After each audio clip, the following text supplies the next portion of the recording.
Bendiciones, sean todos bienvenidos a mi canal de YouTube Hablando con la Profeta Sin Censuras. En esta ocasión tenemos un tema sobre las marcas que tenemos en nuestro cuerpo, las marcas de Cristo.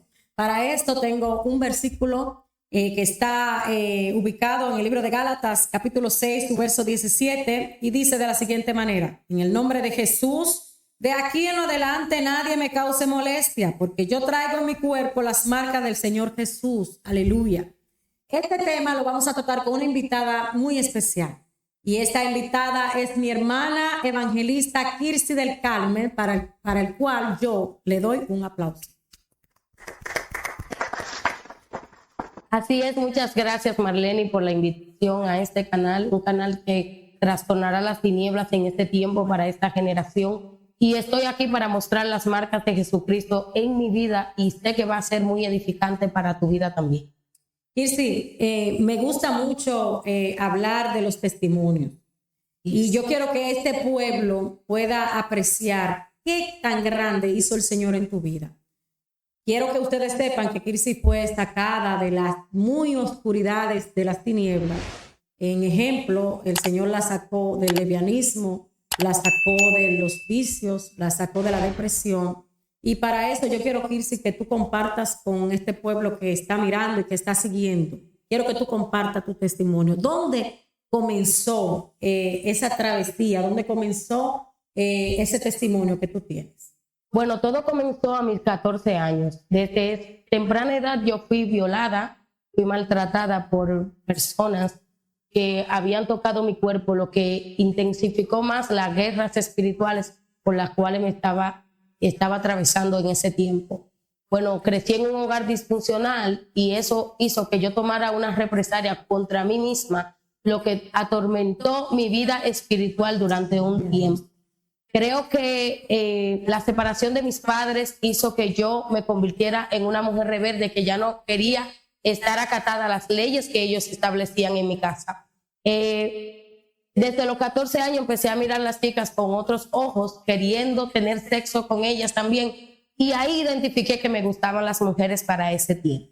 Bueno, mi primera mujer la tuve a los 14 años y seguí en ese mundo del lesbianismo. Un mundo que estaba dañando el diseño original de Dios, donde la misma palabra menciona en Génesis 1:27 que varón y hembra los creó Dios. Y yo no solamente estaba arruinando la imagen de Dios, sino que no lo representaba en el mundo espiritual. Yo estaba involucrada en algo que el Señor no había diseñado para mí, donde Él había puesto una historia en la eternidad que describiría que para este tiempo yo sería una profeta, una evangelista, pero el enemigo estaba engañándome con los vicios, con las drogas, y por eso yo estaba tomando todas las malas decisiones que tomé en mi vida. Luego de ese tiempo duré como 5 años casada con la primera chica.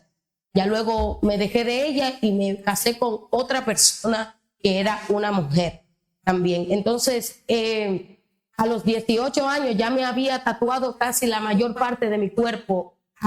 Ahí estaba demostrándole al mundo lo que sentía mi espíritu, lo que sentía mi alma. Era un desahogo en mi piel que estaba tratando de decirle al mundo que necesitaba ayuda. Pero las personas no podían discernir lo que estaba sintiendo mi espíritu en aquel momento. Era una agonía espiritual y física, porque no solamente estaba maltratando mi cuerpo, entregándoselo al enemigo. Cuando yo necesitaba una ayuda espiritual, no tenía quien orara por mí en ese tiempo. Pero sí sabía que habían unas rodillas de mamá interpretando lo que yo estaba sintiendo en mi alma, y ella estaba queriendo que yo saliera de ese mundo, pero yo no la entendía, Marlene. ¿Y cómo tú caíste en las drogas? ¿Cómo fue esa experiencia? ¿Cómo la conociste?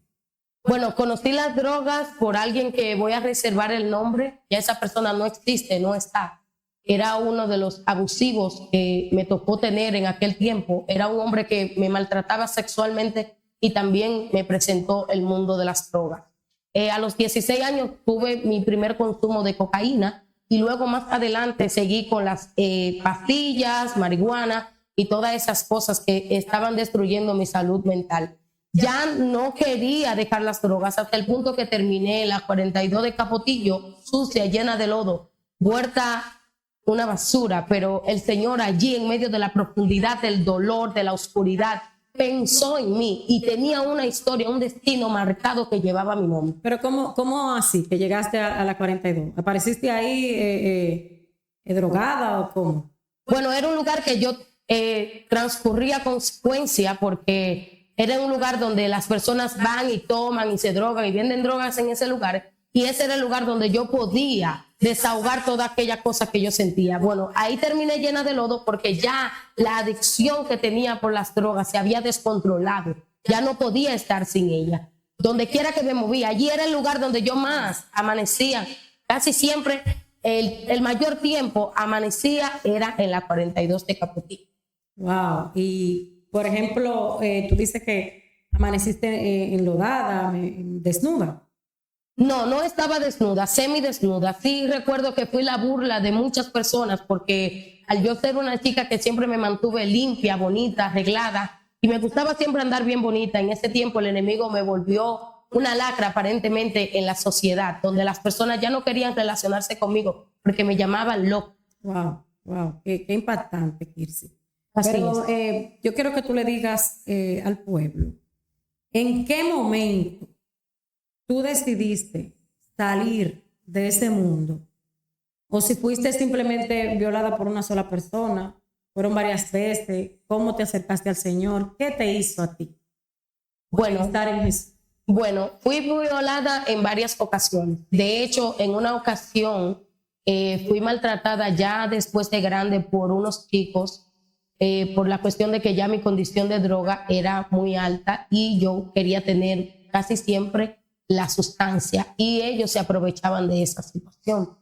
Creo que lo que me impulsó a buscar al Señor era la necesidad de que yo entendía que aquel vacío que yo tenía en mi corazón solamente lo podía llenar aquel que me creó. En el 2019 yo tuve que ir a otro país, me tuve que ir a Chile y allí estuve vendiendo mi cuerpo por un periodo de 8 meses. Ya consumía droga, pero no me atrevía a consumir cierta cantidad en aquel país porque no conocía el sistema de aquel país. Y recuerdo que dentro de esta situación que me encontraba, siempre oraba al comer y yo le pedí al Señor cuando yo orara que quebrantara en mi espíritu aquellas cosas que a Él no le agradaban. Cuando regresé de nuevo a mi país, entendí que el propósito y el destino de Dios no era que yo estuviera en Chile, sino que aquí era que Él iba a provocar un encuentro personal conmigo. Todo lo que el Señor me mostró de mi vida a futuro fue en mis sueños. Me vi en la iglesia delante de una campaña. Estaba predicando un predicador que me había predicado hacía 5 años atrás. Y me volví a soñar con este predicador. Y cuando llegué a la iglesia estaba específicamente con la ropa que el Señor me había mostrado en el sueño. Me impulsó a buscar a Jesús, la depresión, la ansiedad, aquel vacío que no me dejaba avanzar. De hecho, llegó un momento de mi vida que yo lo único que pensaba era que quería quitarme la vida, porque ya la cantidad de droga que había consumido en aquellos tiempos me estaba robando la identidad. Algo que quiero que los jóvenes de mi generación entiendan, que lo primero que el enemigo va a querer robarte es la identidad, porque él va a querer que tú actúes y tú operes en lo que él quiere y no en lo que Dios diseñó para tu vida. Qué impactante es tu testimonio, Kirsi. Así es. Cuando tú vas, que te invitan a una iglesia o cuando tú vas, te relacionas con los cristianos en los cultos, en las campañas, ¿cómo tú sientes que te ven, cómo te asimilan por el asunto de tu aspecto? Te hablo por los tatuajes, porque tú sabes que en el pueblo cristiano hay de todo, hay religiosos, hay personas que son clasistas. Esto es una cosa terrible, discriminan. ¿Cómo tú te sientes, cómo te aceptan al verte con tatuajes? A principio fui muy rechazada, viví un tiempo de rechazo en la iglesia cristiana, pero también comprendí que el Señor dice que a los suyos vino y los suyos no los recibieron. Entonces, como el Señor había dado una identidad a mi vida, que yo entendí quién yo era para el Señor, así mismo como la mujer del flujo de sangre, que fue una mujer desechada, una mujer maltratada, una mujer que estaba sangrando desde sus entrañas, yo me identifiqué mucho con esta mujer y entendí que todo lo que el Señor había provocado de rechazo, de maltrato, era simplemente el impulso que yo necesitaba para tocar el manto del Maestro. Fue muy difícil al principio porque imagínate, uno tiene una perspectiva diferente de la iglesia y del mundo de Cristo. Y era algo como, yo sentía que la persona a veces no querían sentarse conmigo, no querían estar conmigo. Pero después que yo identifiqué quién yo era en el mundo espiritual y quién el Señor había dicho que yo iba a ser para esta generación, ya no me importaba cómo me miraban los demás, sino que, como dice en Hebreos 12, puesto los ojos en Jesús, el ultimador y consumador de la fe. Mi fe estaba puesta en aquel que yo no podía ver a principio de con mis ojos físicos, pero que en el mundo espiritual ya su mirada estaba puesta en mí. Gloria a Dios. Aleluya. Gloria a Dios. Qué bueno. Qué bueno. Así es. Qué bueno que tú hablas de la identidad. Así es. Porque te quise tocar ese punto porque realmente nosotros los cristianos, para poder asimilar algo así, tenemos que ser personas que entendemos que la identidad va muy separada de lo que es lo que hay por fuera. Así es.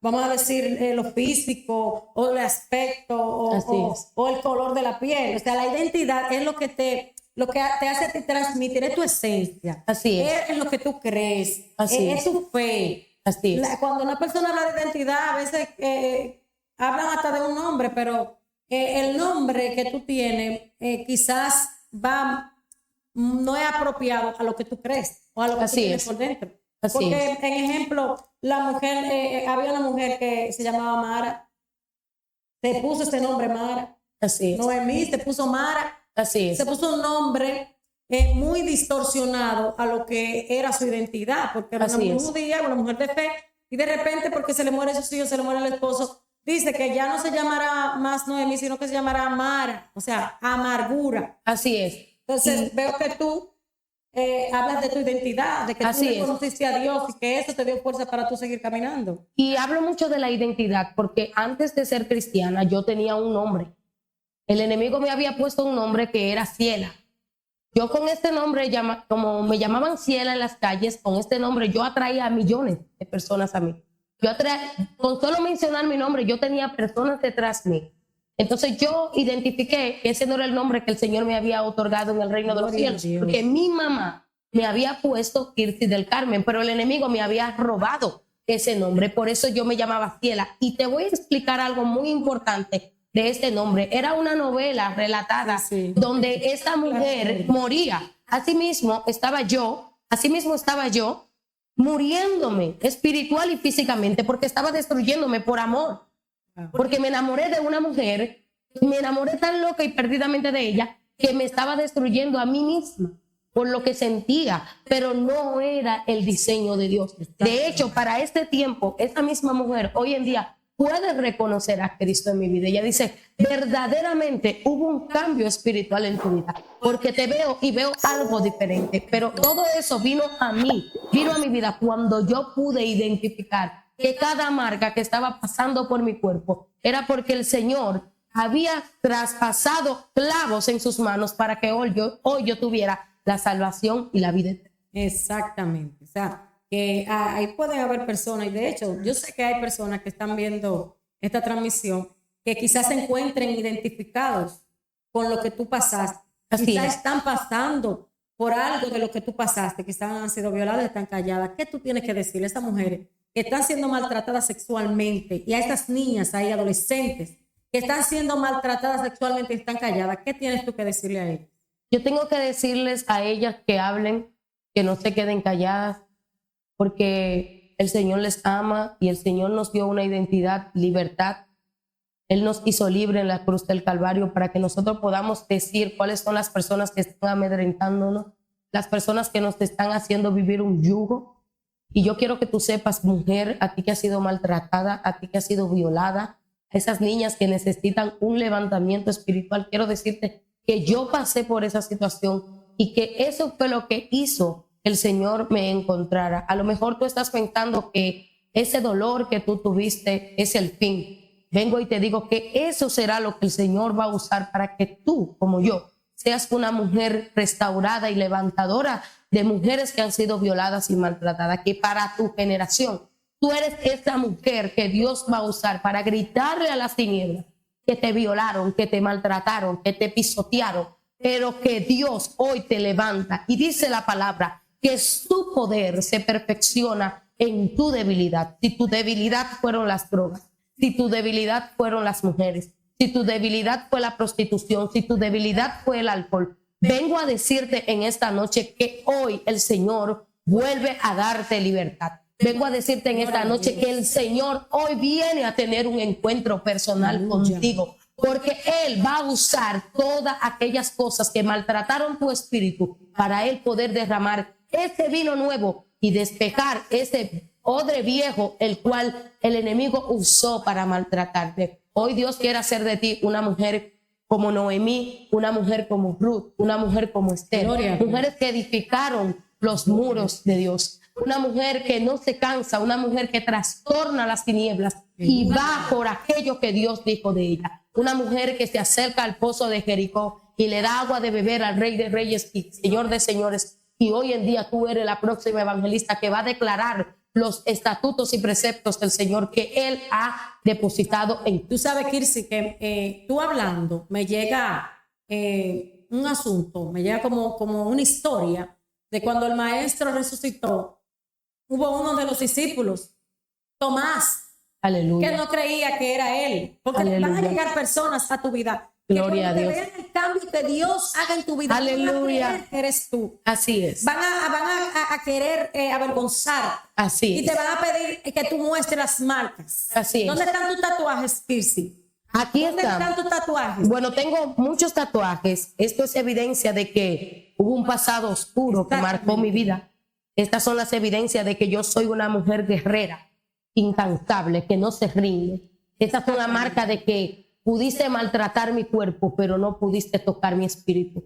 Así como Job, el Señor le dio la autoridad al enemigo para que tocara su rebaño, para que tocara sus hijos, para que tocara todo lo que él tenía como provisión, pero no tenía la autoridad para tocar su espíritu. Y es por eso que mis marcas representan el reino de los cielos, porque me amedrentaron, me violaron, me consumieron, pero así el Señor me levantó y cuando me devolvió al doble. Porque no solamente me dijo que yo sería salva, sino que me dio promesa de que mi casa y yo serviríamos a Jehová. ¿Tú sabes qué? Cuando digo, ¿dónde están tus tatuajes? Es para que no esconda las marcas. No las esconda. No escondas, porque cuando vino Tomás, uno de los que supuestamente eran sus discípulos, el discípulo de Jesús, que le dice, muéstrame, déjame entrar mis dedos en tu costado, déjame tocar tu mano, donde estaban los clavos de Jesucristo. Así es. Tuvo él que entrarlo y el Señor le dijo, ven, entra la mano aquí en mi costado para que vea el hoyo que yo tengo aquí. Está sano el hoyo. Cuando vayan a tocarte, a ver si tu herida está ahí, te van a querer maltratar con palabras, a ver si la herida está ahí, pero está sana tu herida. Gloria a Dios. Porque Jesucristo entró a tu vida, Kirsi. Entonces, la gente que está ahí tiene que saber que no puedes esconder las marcas que hay en ti. Tus cicatrices no las escondas. Muéstrale al mundo cómo fue que Jesucristo curó tus heridas. ¿Cuáles fueron las marcas que hoy te representan o que te identifican como una verdadera cristiana? Esas marcas de depresión, de donde Dios te sacó. Esa marca del levianismo, donde Dios te sacó. Háblale a la lesbiana. Dile a la lesbiana que hay un Dios que te cambia. Dile a esas mujeres prostitutas que hay un Dios que te puede cambiar. Dile a esas mujeres que están envueltas en las drogas, en el alcohol, en la prostitución. Aleluya, en el rencor, que Dios la puede cambiar. No te calles. Así es, mujer. Tú que estás viviendo un yugo de prostitución, que el enemigo te tiene engañada, queriendo hacerte creer que eso es lo mejor que tú tienes, que eso es lo mejor que el Señor puede darte. Te vengo a decir en esta hora que hay una oportunidad para ti, para un cambio, que esa mujer que un día llamaron prostituta es la mujer que va a perfumar la eternidad de Dios. Es esa mujer que derramó el perfume de alabastro ante la presencia del Espíritu Santo y que con sus lágrimas y su cabello enjugó los pies de aquel maestro entrando en la casa de un pecador llamado Pedro, donde estaba Judas diciendo, maestro, podemos vender este perfume y dárselo a los pobres. El Señor quiere que ese perfume, que es tu esencia, esa esencia que está dentro de ti como mujer valiente, que tú la derrames delante de su presencia, orando, pidiéndole que tú también seas libre para que tú puedas testificar de la grandeza de Dios, que yo sé que va a marcar tu vida. A esas mujeres lesbianas le digo que están confundidas, que el enemigo la tiene en un espíritu de confusión, que el diseño original de Dios es varón y hembra, y que para eso Dios te creó, para tener una familia maravillosa en los pies del camino del maestro, para que tú tengas una familia y tú aprendas a identificar qué es lo que Dios tiene para ti. No voy a esconder mis marcas, voy a decirte, mujer, que tus tatuajes no son un obstáculo para tú llegar a los pies del maestro. ¿Cuántas mujeres que están tatuadas en nuestra sociedad y quizás son rechazadas? Pero para eso, yo recuerdo que en principio la gente me decía, ¿no te da vergüenza mostrar tus tatuajes? Y muchas veces me los cubrí por querer complacer una sociedad, porque nosotros vivimos en una cultura que el cristiano entiende que nosotros tenemos que tener una marca, que nosotros tenemos que tener una línea para vestirnos. Y vengo a decirte que ese no es el Cristo que yo conozco. Yo conozco un Cristo que es más grande que tu ropa. Yo conozco un Cristo que es el libertador de las prostitutas, es el libertador de las lesbianas y que es el libertador de aquellos que están tatuados y que también para los tatuados hay una oportunidad de salvación. Yo quiero que tú comiences a caminar en el llamado profético que Dios hizo contigo. La palabra de Dios menciona que muchos son los llamados, pocos los escogidos. Yo creo que también las tatuadas, las prostitutas, las lesbianas son escogidas del reino de los cielos. El Señor no vino a buscar gente perfecta, sino gente quebrantada, imperfecta, que pueda derramarse delante de su rostro y reconocer su pecado y que Él es el Salvador y que Él es el único que puede darte vida eterna a través de la redención de la cruz. Y que ya Él está en la diestra del Padre sentado y nosotros estamos juntamente sentados con Él. Y nuestras marcas no van a impedir que entremos al reino de los cielos. Excelente. Bueno, ya hemos llegado al final de este programa, de este episodio, y les recomiendo que esperen un segundo episodio, porque este testimonio de Kirsty es bastante largo y bien edificante. Recuerda suscribirte a mi canal, dale a la campanita, comparte y comenta. Dios te bendiga y hasta la próxima. Dios te bendiga, bendiciones.